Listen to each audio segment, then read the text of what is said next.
As someone who considers himself an old-school Survivor connoisseur, watching a modern season of Survivor, let alone the newest one, was a culture shock for me. Well, sorta.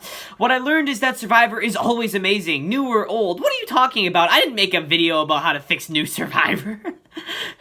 And this season was great. I think a lot of people hated it because of all the twists, but not a hot take here. I liked it. I liked the twists. They were enough to keep us engaged, and nothing crazy huge happened from them when you think about them, despite all the things that could have happened. Added to the shorter season length, it kept the players on their feet the whole time, and it was a fun, albeit confusing to watch, Unfurl Out on my TV. So let's drop the 4, keep the 1, and get into the worst placing tribe, which is saying a lot considering the last person standing finished in 5th. And that tribe is Uaa, the first tribe with only 2 letters in its name. There's a reason why I didn't put the first Uaa boot at last, but the third Uaa boot instead. JD was a hot mess, and not a good one. He came into the game with this cocky attitude, where you know he was gonna either be a fan favorite or he'll fall flat on his face, and he wasn't a fan favorite. In the very first episode, he was chosen for that protect your vote, risk your vote summit twist thing, and he chose to play, resulting in him getting an extra vote advantage. And then he chose to lie to his whole tribe about getting said reward, which nobody bought his story. Somehow, he was able to stay safe for the first 2 Uaa votes, which might be because the targets flip-flopped with the wind in some of the most tense tribal councils to date, but his undoing did come when he decided to give his extra vote to Shan as some sort of way to prove that he's trustworthy, like an extending of the olive branch. And eventually Shan came to her senses and realized that this was the golden opportunity to get him out, which she followed through on that, and they just voted him out. Poor JD. He played way too hard, way too quickly, and his flub with the extra votes sort of tanked his game.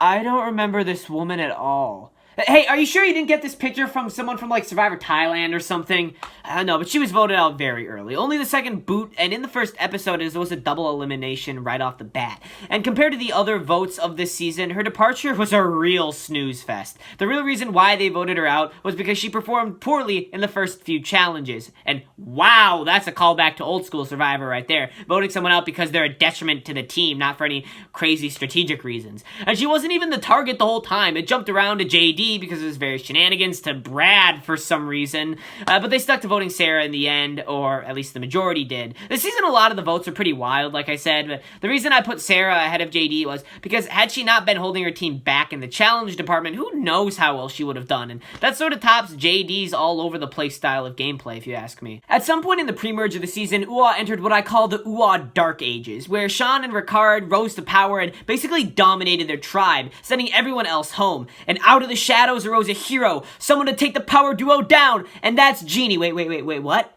Oh, they got her too, darn. But not for a lack of trying. Once all of her allies were gone, Jeannie tried her best to stay afloat in the game. And then, even without the edit, we all know she faced insurmountable odds when she was on such a bad tribe with such powerful players against her.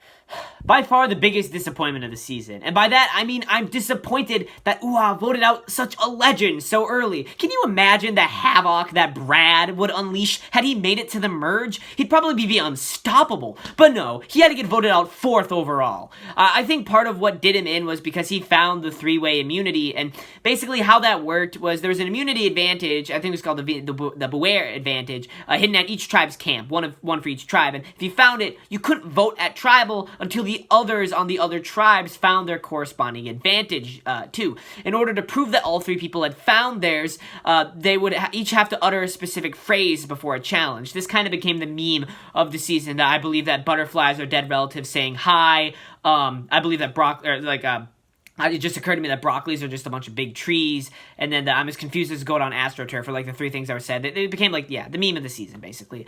But this meant that Brad couldn't vote. And someone had yet to find the advantage at Luvu, so he was basically screwed, as he could just pass this on to a different person at Uaa. But in his short time, he was playing like a potential fan-favorite player. I mean, he was pulling some Tony-level maneuvers, running through the woods and listening to his teammates' conversation, and he managed to get an extra vote advantage through that one twist that had one person from each tribe sneak off on a boat that night to a different island. I think that might have been the summit thing, to take part in, like one of those, kind of prisoner's dilemma kind of game things. he just wasn't long for this game, despite all his potential. He had people coming after him practically the whole time he was out there, and he just got caught with his tail between his legs. It's one of the classic situations where I think someone would have done a lot better if they were just on a different tribe, or maybe on a completely different season, like, entirely. Like, this guy, I think, had potential to possibly win, even if he was on a different tribe. Not putting Ricard at number 1 here is definitely a hot take for sure. It's just that looking at the whole game and not just the post-merge phase, Ricard, to me, at least was playing second fiddle to Shan. For a duo that seemed to prevail through a lot of things, they really didn't see eye to eye that often when you think about it. They would argue over who should have a specific advantage, whether to use an advantage, to sometimes even disagreeing on who to vote for at Tribal. And yes, Ricard was the competition beast of the merge portion of the game. The stats can't refute that, but there really was a sort of Terry effect going on here. He was seen as the front runner for most of the second half of the game, and because he won immunity so often, the target was usually diverted to someone else. But unlike Terry, he didn't really have any advantages that he could use to give him extra padding. His strongest statement that he could make, other than immunities, had he made it to the end, was that he was able to occasionally push the target off of himself if he didn't have immunity. But that was mainly because of the alliances he was part of, namely the one with Xander, Erica, and Heather that formed later on in the game. Now, there's no doubt that he would have won in a landslide if he made it to the final 3, because he was the biggest threat of this season. And looking at all the other people, like, he definitely had a much stronger case to win than any of the other people at the final 5. But that was the thing, is there was just no way he could make it to the, there's no way that he could make it to past the final 5. Like, he would have to win out. And let's face it, he was good at comps, right? But he's not Aussie good. So the reason he's at number 2 is because there's one other UA that also would have easily won had she made it to the end. And yeah.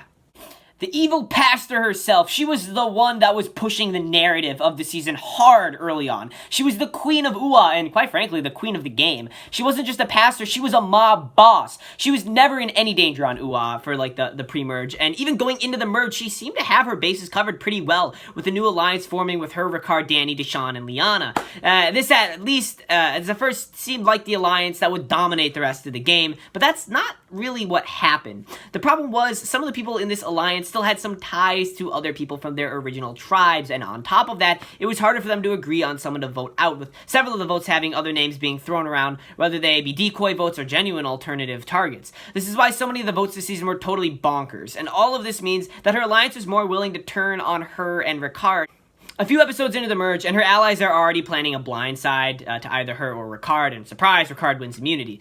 There was talk of flushing out the immunity idol here, but after a tie and revote, enough people just decided to flip their vote and send her home, resulting in probably the most shocking early boot of a potential winner ever. I mean, this was a decoy winner's edit, if I've ever seen one. The editors literally gave her her own theme song that would appear as a recurring motif throughout this season. And you tell me she isn't gonna win? What? How could you lie to us? All for her to go out in 8th place. She could have won it all, but she just couldn't keep the numbers that she had left on her side. Truly sad. I was really rooting for her. Honestly, I blame UA for her sudden demise. I mean, just look at Stephanie LaGrossa in Survivor Guatemala. Obviously, a player worthy of making it to the very end. She did it in Guatemala. But in her original season, she came several episodes short on her first run of it because she was on Oolong, the worst tribe in Survivor history. Moral of the story, kids, if you're gonna be on Survivor, don't be on a tribe that starts with the letter U. That's all I have to say.